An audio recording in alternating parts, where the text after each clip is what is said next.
Hello दोस्तों, online study point में आपका स्वागत है। और जनरल अवेयरनेस की जो हमारी सीरीज़ है targeted NTPC and RRB group D के लिए, जिसमें प्रीवियस ईयर में पूछे गए क्वेश्चंस को हम विद एक्स्ट्रा इन्फॉर्मेशन यहाँ कवर कर रहे थे, तो हमारी सीरीज़ को कंटिन्यू करेंगे जो आने वाले एग्ज़ाम्स में आपको बहुत हेल्प करने वाली है। सो वीडियो को पूरा देखिएगा, लाइक कीजिएगा, शेयर कीजिएगा। इसके अलावा जो हमारा ऑनलाइन स्टडी पॉइंट का मोबाइल ऐप है लॉन्च हो चुका है, जिसमें आपको डेली की free PDFs, audio, e books, job alerts, OSP notes सब कुछ मिल जाएंगे। सो डिस्क्रिप्शन में लिंक है, जाकर के आप डाउनलोड कर सकते हैं। इसके अलावा मैथ्स का जो हैंड रिटन नोट्स का पीडीएफ है सभी गवर्नमेंट एग्जाम्स में आपको बहुत हेल्प करने वाला है। सिर्फ और सिर्फ 99 रुपीज़ में आपको अवेल कराया जा रहा है। सो डिस्क्रिप्शन में लिंक है, आप जाकर के इसको परचेस कर सकते हैं। हम देखते हैं हमारा पहला क्वेश्चन। खेलों में संक्षिप्त नाम IPTL का पूरा नाम क्या है? सो IPTL की यहाँ पर बात की जा रही है, तो इसका जो आंसर है वो है Indian Premier Tennis League. Okay, खेलों में संक्षिप्त नाम IPTL का पूरा नाम इंडियन प्रीमियर टेनिस लीग है। ठीक है, पूछे गए क्वेश्चन हैं सारे। भारत की मुख्य भूमि का सबसे दक्षिणी जो छोर है वो कौन सा है? तो मुख्य भूमि की यहाँ पर बात हो रही है। यहाँ जो मुख्य भूमि है इसका दक्षिणी छोर जो है वो क्या है? कन्याकुमारी। ठीक है, भारत की मुख्य भूमि का सबसे दक्षिणी छोर कन्याकुमारी तमिलनाडु प्रांत के सुदूर दक्षिण तट पर बसा एक शहर है। हिंद महासागर, बंगाल की खाड़ी और अरब सागर का संगम स्थल है। ठीक है, और हम बात करें हमारी जो पूरा टेरिटरी है, इंडियन टेरिटरी, उसके दक्षिण पॉइंट जब पूछ लिया जाता है तो वो अंडमान एंड निकोबार द्वीप समूह में सिचुएटेड है। कौन सा है? इंदिरा कॉल। भारत की स्टैंड अप योजना की मंशा क्या है? तो भारत की जो स्टैंड अप मंशा की योजना है वो क्या है? अनुसूचित जाति, जनजाति और महिला उद्यमियों के बीच उद्यमशीलता को बढ़ावा देना। ठीक है, इसको थोड़ा सा डिस्कस करेंगे। भारत की स्टैंड अप योजना की मंशा अनुसूचित जाति, पिछड़े वर्ग, जनजातियों और महिला उद्यमियों के लिए भारत सरकार द्वारा एक नई पहल है जो कि 3 अप्रैल सन 2016 में शुरू की गई थी। ठीक है, हमारे जो ऑनरेबल प्राइम मिनिस्टर हैं उनके द्वारा यह मूल रूप से देश के निचले वर्गों की वित्तीय सहायता प्रदान करने के लिए एक योजना है। एक मोबियस स्ट्रिप क्या है? तो मोबियस स्ट्रिप की हम बात कर लें, एक सतह जिसका केवल एक पक्ष और एक ही सीमा होती है। ठीक है, उसको क्या मोबियस स्ट्रिप कहा जाता है। मोबियस स्ट्रिप एक ऐसी वस्तु है जिसमें केवल एक तल, एक ही कोर, ऐसे जो आकार हैं उनकी अध्ययन को क्या कहा जाता है? टोपोलॉजी कहा जाता है, और इसको क्या कहा जाता है? मोबियस स्ट्रिप कहा जाता है। अद्वितीय प्रयोगात्मक शहर ऑरोविले कहाँ पर स्थित है? तो अद्वितीय प्रयोगात्मक शहर ऑरोविले जो है वो कहाँ पर है? पुडुचेरी में सिचुएटेड है। ऑरोविले पुडुचेरी के पास हम बात करें एक प्रायोगिक नगरी है। इसकी स्थापना 1968 में मीरा रिचर्ड ने की थी और इसकी रूपरेखा वास्तुकार रोजर एंगर ने तैयार की थी। ठीक है, उगादी, बिहू, गुड़ी पड़वा, विशु और विश्वा संक्रांति ये भारत के सभी त्यौहार किस इवेंट के जश्न में जो है मनाते हैं? तो इनका जो सही आंसर है वो है लगभग नए साल की शुरुआत में। गादी, बिहू, गुड़ी पड़वा, विशु और विश्वा क्रांति ये भारत के सभी त्यौहार नए साल की शुरुआत के जश्न में मनाए जाते हैं। भारत में गणतंत्र दिवस परेड में मुख्य अतिथि के रूप में आमंत्रित किए जाने वाले पहले अमेरिकी राष्ट्रपति कौन थे? तो आंसर है इसका मिस्टर बराक ओबामा। भारत में गणतंत्र दिवस परेड 26 जनवरी 2015 में मुख्य अतिथि के रूप में आमंत्रित किए जाने वाले पहले अमेरिकी राष्ट्रपति बराक ओबामा थे। 2018 में गणतंत्र दिवस परेड के मौके पर आसियान देशों के राष्ट्राध्यक्षों को मुख्य अतिथि बनाया गया था। 2019 में गणतंत्र दिवस के मुख्य अतिथि दक्षिण अफ्रीका के राष्ट्रपति सिरिल रामाफोसा थे। ठीक है, अगला हम देख लेते हैं क्वेश्चन। डॉक्टर सलीम मुइजुद्दीन अली अब्दुल किसके लिए प्रसिद्ध हैं? सो करेक्ट ऑप्शन क्या होगा? आंसर इज पक्षी वैज्ञानिक हैं ये। सो डॉक्टर सलीम मुइजुद्दीन अली अब्दुल पक्षी विज्ञान के लिए प्रसिद्ध हैं और ये हम बात करें प्रकृतिवादी थे। उन्हें भारत के वर्ल्ड मैन, ठीक है, वर्ल्ड नहीं, ये है वर्ल्ड मैन के नाम रूप में भी जाना जाता है।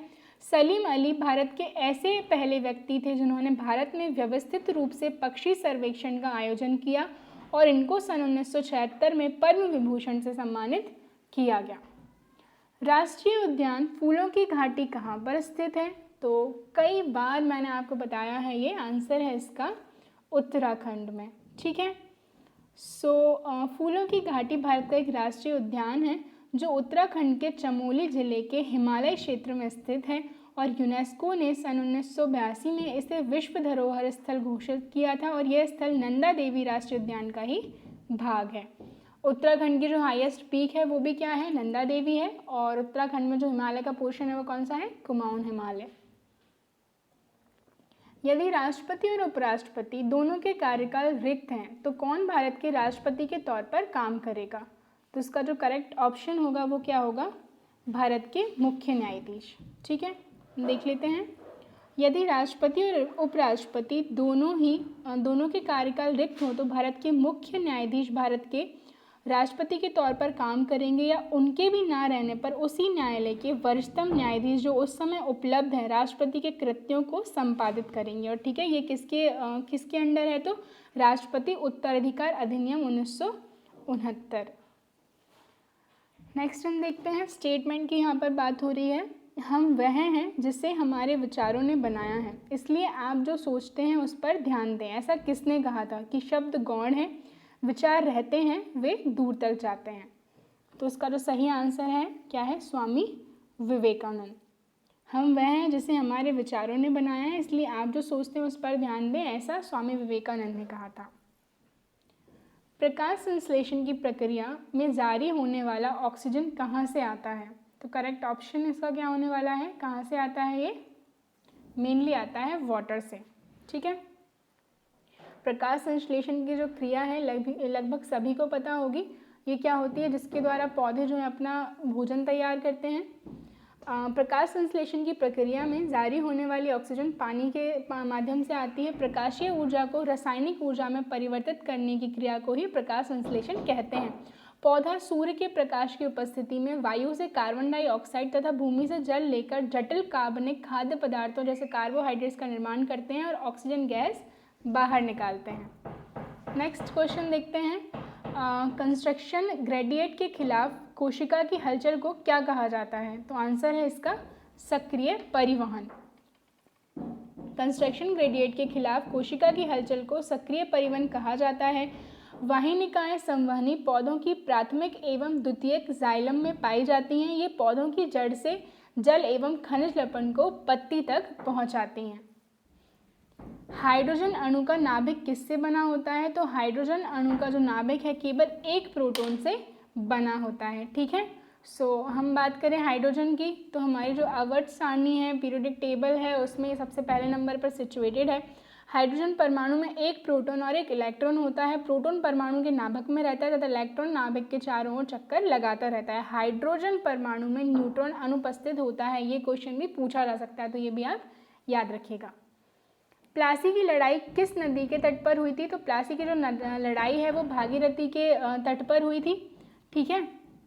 प्लासी की लड़ाई भागीरथी नदी के तट पर हुई थी। यह युद्ध, भागीरथी आपको पता होगा किसका नाम है? गंगा का ही नाम है। भागीरथी उत्तराखंड से निकलती है, देवप्रयाग में जब अलकनंदा से मिलती है तो वहाँ से इसको गंगा बोलते हैं। और ये जो हुई थी कब हुई थी? 23 जून 1757 को मुर्शिदाबाद में हम बात करें हुई थी। और किस किस के बीच में हुई थी? तो रॉबर्ट क्लाइव जो कि अंग्रेजी सेना का नेतृत्व कर रहे थे और नवाब सिराजुद्दौला, इनके बीच में ये हुई थी, जिसमें जो नवाब सिराजुद्दौला थे उनकी हार हुई थी। ड्यू टू कॉन्स्पिरेसी वो हार गए थे, ठीक है। भारत का राष्ट्रीय खेल किसे माना जाता है? तो भारत का जो राष्ट्रीय खेल है वो किसको माना जाता है? फील्ड हॉकी को। ये तो सभी को पता होना चाहिए, काफ़ी इजी क्वेश्चन पूछा गया है। हाल ही में ऑडिट ब्यूरो ऑफ सर्कुलेशन यानी कि ABC का नया अध्यक्ष किसे चुना गया है? तो आंसर इस देवेंद्र दारदा को। और हम बात करें ABC audit bureau of circulations की स्थापना 1948 में हुई थी, मुख्यालय मुंबई में, और इसके जो प्रमुख हम बात करें वो कौन है, मधुकर कामत हैं। हाल ही में 200 अरब डॉलर का मार्केट कैप हासिल करने वाली देश की पहली कंपनी कौन सी बन गई है, तो आंसर है इसका रिलायंस इंडस्ट्रीज, सभी को पता होगा ये तो। CEO मुकेश अंबानी हैं, संस्थापक धीरूभाई अंबानी हैं, स्थापना 8 मई 1973 को महाराष्ट्र में हुई थी और इसके जो ओनर हैं वो भी मुकेश अंबानी हैं। हाल ही में भारतीय डाक विभाग ने किस राज्य में 5 स्टार गांव योजना की शुरुआत की है, तो किस राज्य में की गई है, so the answer is Maharashtra. Maharashtra की कैपिटल मुंबई है, राज्यपाल भगत सिंह कोश्यारी हैं और CM जो है मिस्टर उद्धव ठाकरे हैं। हाल ही में दुनिया का सबसे बड़ा अंडरपास किस राज्य में निर्मित किया गया है, so the answer is Madhya Pradesh. ठीक है, मध्य प्रदेश की कैपिटल है भोपाल, मुख्यमंत्री हैं शिवराज सिंह चौहान और राज्यपाल हैं आनंदीबेन पटेल। सो ये थे जनरल अवेयरनेस के क्वेश्चन जो कि प्रीवियस ईयर में RRB NTPC RRB group D में पूछे गए हैं, जो आपके आने वाले एग्जाम्स में आपको बहुत हेल्प करने वाले हैं। सो वीडियो अगर पसंद आया तो प्लीज़ इसको ज़्यादा से ज़्यादा लाइक कीजिए। Thank you.